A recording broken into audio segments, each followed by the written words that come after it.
Finance Committee will come to order. We meet this morning to discuss ways to look at promoting charitable giving in America. Our people are generous, and that's why charity is one of the key incentives that's right at the heart of the American tax code, and it is a top priority for Democrats and Republicans on this committee. My own view is that the charitable tax deduction is a lifeline and not a loophole. There's never been more accuracy in that than there was in early 2020 when the pandemic arrived in the United States. Over the course of a few weeks in March, that pandemic wiped out 250,000 jobs in my home state of Oregon. Our state has a workforce of just over 2 million people. In a flash, Oregon's unemployment rate jumped by 10 percentage points. As terrible as those figures are, other states had it even worse. More than 22 million Americans lost their jobs or had their hours reduced to zero. The unemployment rate hit 14.8%, the highest ever recorded. That economic devastation added to a hunger crisis that's been causing pain for American families for far too long. According to the Children's Defense Fund, prior to the pandemic, more than 10 million American kids grew up in households where they just didn't have enough to eat. Black and Latino families were twice as likely to be short on food. And again, that was the situation before anybody had heard of COVID-19. The crisis exploded in 2020. Everybody remembers the images of cars stacked up for miles outside of food pantries. My good friend Susanna Morgan is here, longtime leader of the Oregon Food Bank. I was out there with her at those food pantries where we were putting the boxes of food into those cars that just came one after another for just, it seemed like forever. There was an added challenge of feeding vulnerable kids, many of whom were unable to get the free lunches they rely on at school for nutrition. So as you probably picked up, I think we're very fortunate to have my Portland neighbor, Susanna Morgan, the CEO of the Oregon Food Bank, with us.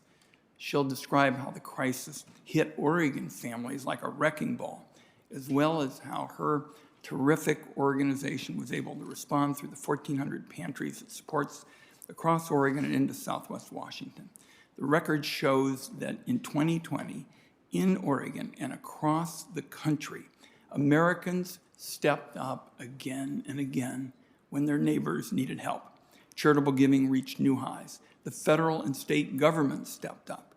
Now, there's some important lessons this committee ought to consider as we go forward, because there are still millions and millions of people across the country who need support. Organizations like the Oregon Food Bank are still seeing demand at higher levels than they did in 2019.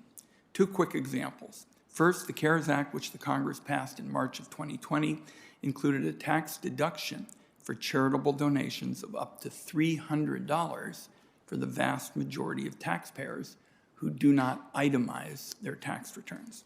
The 2017 tax law took some of the punch out of the existing charitable deduction by greatly reducing the number of taxpayers who itemize. So the new $300 deduction helped to correct that big flaw in the 2017 law, and it helped promote giving in 2020. It was extended and expanded in 2021, but expired on January 1.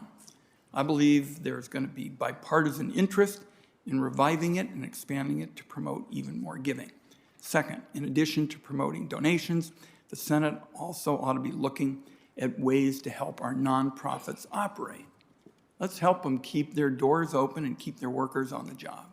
The CARES Act created an employee retention tax credit that saved a lot of jobs nationwide.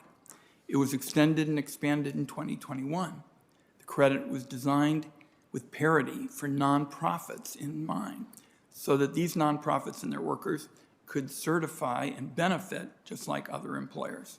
Last year, with Senator Brown, Senator Klobuchar, and Senator Schatz, I also introduced a bill called the Work Now Act. That would also help nonprofits grow and hire.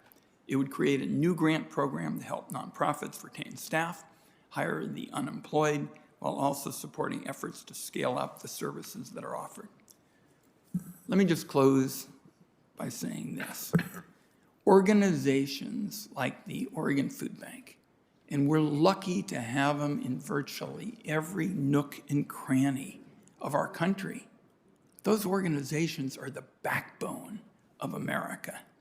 In addition to promoting charitable giving, it's a no-brainer that the Congress ought to find smart ways to help our nonprofits do their essential work as well.